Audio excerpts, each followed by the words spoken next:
with the contribution of the Life Financial Instrument of the European Union, con la contribución del instrumento de financiación LIFE de la Unión Europea.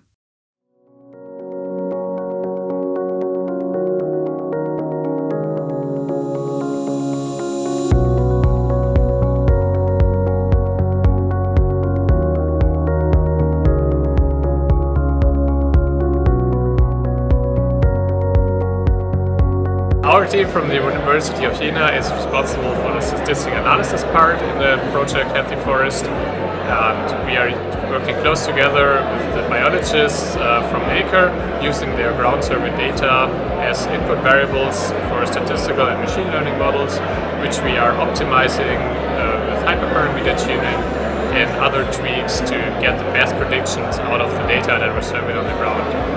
We are not just using freely available data, but also hyperspectral data that was surveyed from an airplane campaign in 2016 to have more depth information about what's going on in the plots and to really have an insight of how the health status of the forest is developing.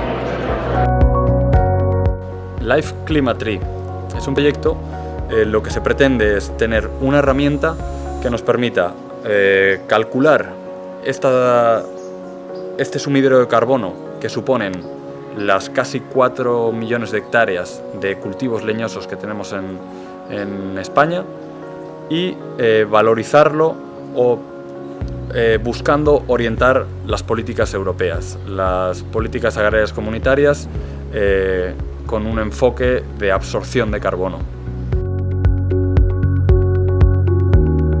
La línea principal del proyecto Life Forest CO2 es el desarrollo de metodologías para conseguir hacer proyectos de compensación de emisiones de CO2 mediante silvicultura, gestión forestal sostenible. Estamos en una fase de trabajo con propietarios y con empresas que quieran compensar sus emisiones y estamos también en otra fase también de difusión ahora potente. Nos queda un año y poco de proyecto y tenemos ya, la verdad es que bastantes resultados. La idea es que los resultados de este proyecto LIFE se puedan luego asumir por la Oficina Española de Cambio Climático para, dentro del Registro Nacional de Emisiones, poder meter estos proyectos de compensación de carbono con gestión forestal. Las asociaciones de forestalistas estamos dando a conocer nuestro punto de vista y también nuestra experiencia en la gestión que a lo largo de los últimos 15-10 años hemos tenido que desarrollar en referencia al tratamiento de distintas afecciones de patología forestal que han afectado a nuestros montes, enseñando, mostrando a la gente precisamente cómo se han gestionado estas situaciones de crisis sanitarias en un pasado y ya más en la actualidad, con la aparición, como digo, de estas nuevas enfermedades emergentes y concretamente el tema que principalmente nos ocupa hoy, la aparición de las bandas marrón y banda roja, que afecta principalmente a las coníferas del País Vasco, cómo estamos trabajando también a nivel sectorial como parte del sector forestal que somos y trabajando conjuntamente con todas las administraciones competentes del País Vasco y también de la mano, como no podía ser de otra manera, de los centros de investigación.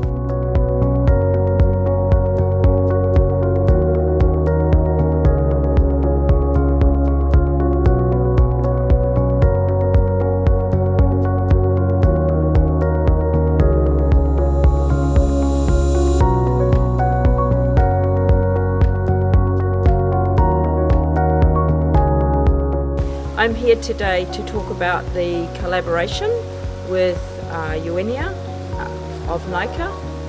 The work we are doing is on using endophytes to improve the disease resistance of radiata pine, and I will discuss about this project today.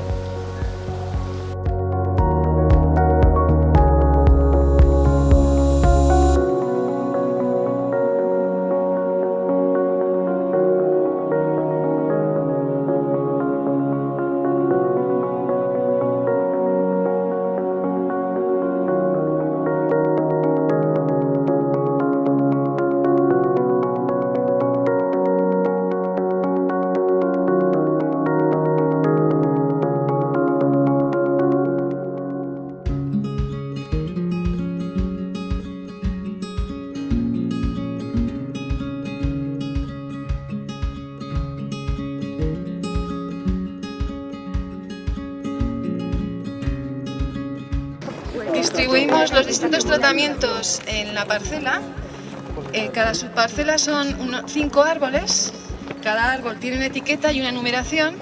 Y de cada árbol pues se recopila la información, datos de crecimiento y datos del estado sanitario, ¿no? Cuán de defoliados están, la decoloración, etcétera, ¿no? Y esto se hace en una fase inicial, después se aplican los tratamientos y ahora pues nos toca esperar, ¿no? Ahora podéis tener una percepción, pero con el paso del tiempo probablemente tengamos otra. En algunos casos tenemos, como es el color verde, son aplicaciones de fitasio, que es un estimulante químico que está compuesto por fosfato y potasio. Y luego hay la coloración amarilla, lleva también esa aplicación, pero doble. No echamos 2 aplicaciones de cobre porque en la primera se nos fue un poco la mano con el atomizador, no es un buen sistema para aplicar esa dosis y entonces lo dejamos estar en una aplicación, ¿no? Y luego en el azul tenemos el control sin tratar. Entonces están distribuidas aleatoriamente, bueno, siguiendo un esquema, en este caso son bloques latinos, están distribuidas a lo largo de esta zona y en la parte de arriba. Lo que haremos el próximo año será volver a recopilar toda la información de cada árbol y ver si el crecimiento se para o el crecimiento es mejor con un tratamiento que con otro y si la defoliación se corrige o la defoliación y la decoloración pues empeoran de nuevo, ¿no?